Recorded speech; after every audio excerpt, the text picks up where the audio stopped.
আসসালামু আলাইকুম, শুভ সকাল। কেমন আছেন সবাই? আশা করি আল্লাহ তাআলার রহমতে সবাই অনেক ভালো আছেন। আমিও আল্লাহ তাআলার রহমতে অনেক ভালো আছি। আজ আমি আবার নতুন একটা ব্লগ নিয়ে আপনাদের মাঝে হাজির হয়েছি। যারা ডায়েট করছেন তারা প্রতিনিয়ত এক্সারসাইজ করার চেষ্টা করবেন, তাহলে আপনারা ডায়েটের বেনিফিটটা অনেক ভালো পাবেন। আর আমরা সবাই জানি সকালের এক্সারসাইজটা আমাদের জন্য অনেক উপকারী।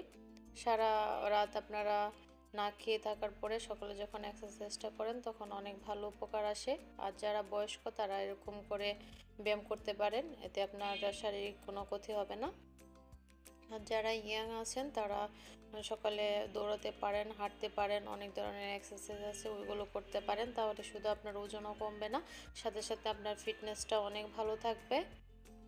আমি আজকে একটা মজার রেসিপি তৈরি করেছি, এটা আমার কাছে অনেক ভালো লেগেছে। ডায়েটের রেসিপি এত বেশি মজাদারও না, কিন্তু এই রেসিপিটা ভালো লেগেছে আলহামদুলিল্লাহ।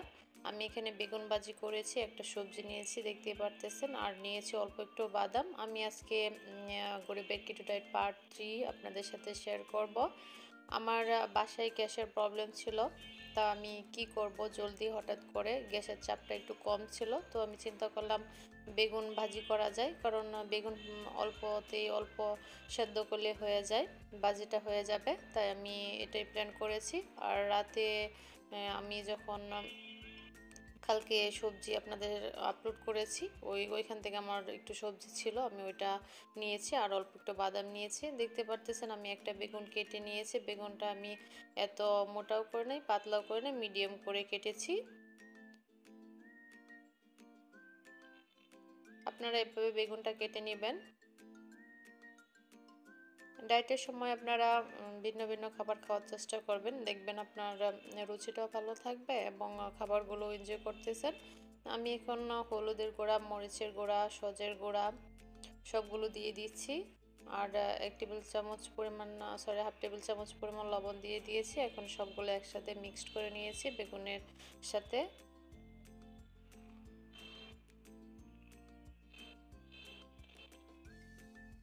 আর ডায়েটের যেহেতু ভাত খাওয়া হয় না, তো সব সবজি আপনারা এত মশলাযুক্ত খাওয়া যায় না, কিন্তু বেগুনের এইটা আমার খেতে অনেক ভালো লেগেছে, অনেক আমার ভাত ছাড়া খেতেও এটা ভালো লাগে। আপনারা একদিন ট্রাই করে দেখবেন, ইনশাল্লাহ আপনাদের অনেক ভালো লাগবে। আমি এখন এটা এক্সট্রা ভার্জিন অলিভ অয়েল তেল দিয়ে আজকে এটা ভাজবো। আপনার ইচ্ছা করলে এটা সরিষার তেল দিয়েও ভাজতে পারেন। এখন এগুলো এপাশ ওপাশ করে দেবো আমি।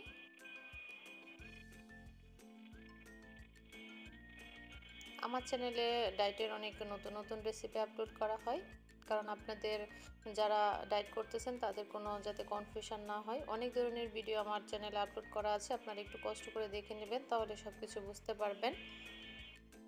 আর আপনারা সকালে একটা ড্রিঙ্কস পান করতে পারেন। এই ড্রিঙ্কসের আমি 3-4টা ভিডিও আপলোড করেছি, আমি এক এক দিন এক একটা খেয়েছি। আপনারা এগুলো একটু কষ্ট করে দেখে নেবেন, যে কোনো দিন এক এক দিন এক একটা খাওয়ার চেষ্টা করবেন।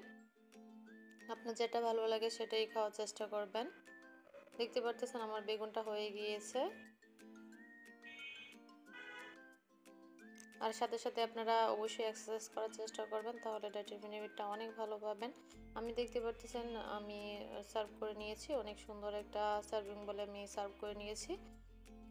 আপনারা যখন খাবেন একটু প্লেটটা একটু বড় থাকবে, এরকম অবস্থায় খাবেন, তাহলে আপনার মনে হবে যে মনে তৃপ্তিটা আসবে, যে না আমি তো খাচ্ছি অনেক ভালোই খাচ্ছি, তো আমার ডায়েট মনেই হবে না। দেখতে পারতেছেন আমি এখানে সবজিটা নিয়েছি, এই সবজিটা আমি কালকে আপনাদের সাথে আপলোড করেছি কিভাবে তৈরি করেছি। আপনারা এইভাবে করে নিতে পারেন, ইচ্ছা করলে আপনাদের মতো অনেক ধরনের অনেকভাবে সবজি করা যায়, ওইভাবে করে নিতে পারেন। আর নিয়েছি অল্প একটু বাদাম, আর আমি বেগুনটা ভেজেছিলাম ওটা নিয়ে নিয়েছি। আপনারা এই খাবারটা 2টা থেকে 2:30টার মাঝে খাওয়ার চেষ্টা করবেন। সকালে আপনারা এক গ্লাস শরবত খেলেন, শরবত খাওয়ার পরে আপনার যদি অনেক বেশি ক্ষুধা লাগে একটু বাদাম খেয়ে নিতে পারেন। আর বাদাম যদি আপনার বাদাম খেতে ইচ্ছা না করে তখন একটা ডিম সিদ্ধ করে নিতে পারেন, কিন্তু বেশি কিছু সকালে না খাওয়াটাই ভালো। আমি সন্ধ্যার দিকে একটু কফি খেতে ইচ্ছে করছিল, তো ব্ল্যাক কফি বানিয়ে নিয়েছি। আমি এটা আমার মতো করে কফিটা বানিয়েছি, আমি শুধু পানি আর কফি মিক্সড করে ব্ল্যাক কফিটা খাই। আপনার ইচ্ছে করলে এখানে বাটার ইউজ করতে পারেন, এমসিটি অয়েল ইউজ করতে পারেন। আর যাদের নেই তারা এইভাবে করে নিতে পারেন। ফার্স্টে এতটা ভালো না লাগলেও আস্তে আস্তে ইনশাল্লাহ একটু একটু ভালো লাগবে। আমার এটা এখন খেতে পারি, কিন্তু ফার্স্টের দিকে একটু তিতে দিতে লাগতো, এখন ভালোই লাগে। আর এই কফিটা খেলে আপনার অনেক একটা এনার্জি পাবেন,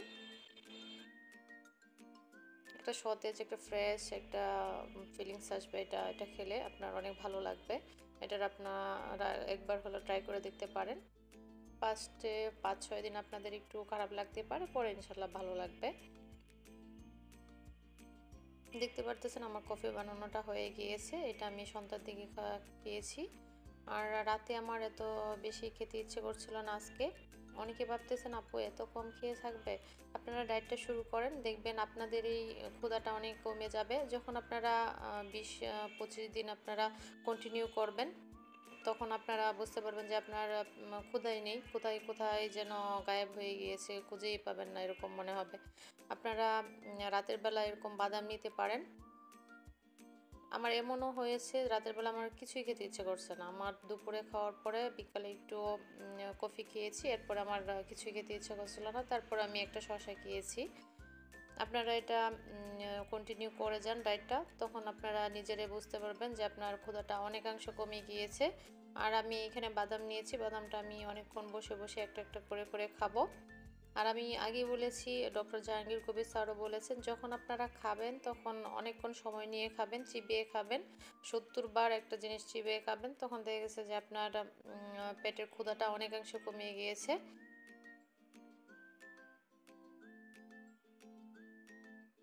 আমার ভিডিওটা যদি আপনাদের ভালো লেগে থাকে তাহলে অবশ্যই আমার চ্যানেলটা সাবস্ক্রাইব করবেন। সবাই ভালো থাকবেন, সুস্থ থাকবেন, 5 ওয়াক্ত নামাজ আদায় করবেন। আল্লাহ হাফেজ।